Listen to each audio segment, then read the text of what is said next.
your self-assessment on this after this this lesson that was done. So tell me, when you look on how students interacted with each other in the stations, what patterns do you notice in terms of how they were contributing? How were they engaging? Did they help each other out? Were there a lot of individual work? Was there, what aspect of that? It kind of depends on the group. So I noticed that this group that sits right here, so C and V, Gotcha. like they're pretty independent. Sometimes they'll kind of play off each other and ask questions, but for the most part, like they get up to the board and they just do it silently.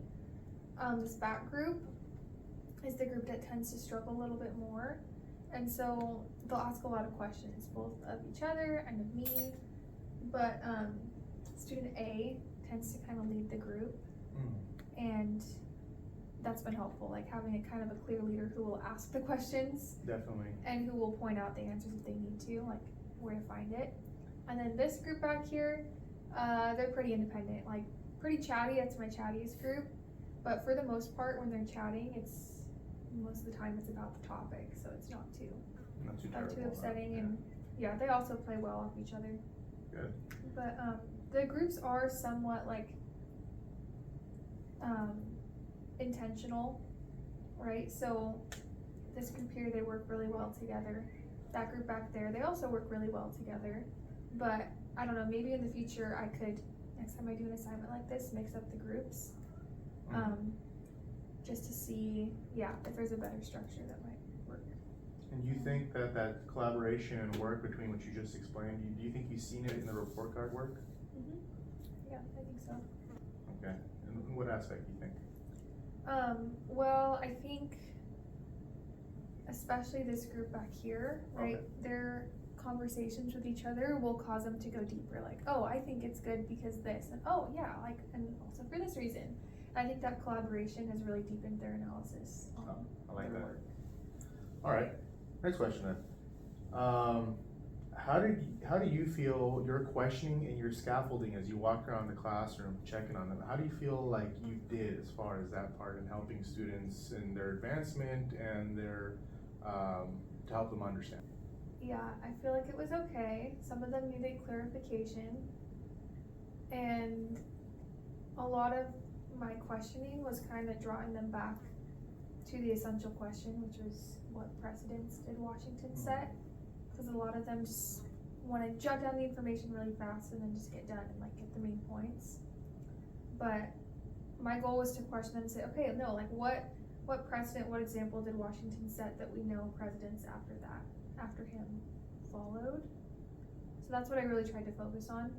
Okay. And again, connecting them back to that analysis piece. So asking them, like, do you think that was a good idea? Like, what might have you done differently if you were in his position? So let's take a look real quick at the report cards. So I'm looking here, and it's showing me that the students were quite engaged. They read through, they used some of the words from your vocabulary to help build this. I thought this was another good example, right? Supporting that 21 minutes, 59 second part.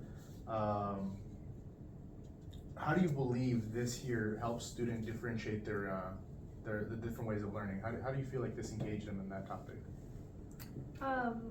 Well, I think this assignment can be challenging for different levels of students. Like a student who's really confident in the topic and who tends to get it pretty quickly, like it's deepening their analysis skills.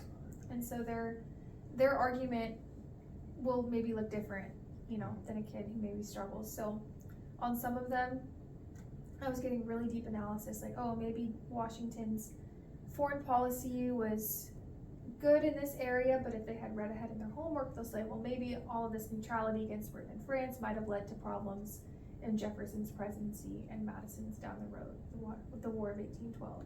So I think that was good, like it caused some of them to think ahead. And then for maybe the ones where they struggle, it just caused them to make maybe a more simple argument, right? Like, yes, this happened, and this is good because this. All right. So I hear you say is that it kind of helps the students structure their critical thinking, and it can help with the scaffolding process based off of the information they give, and kind of gives you an idea of what can you do to help them better understand them.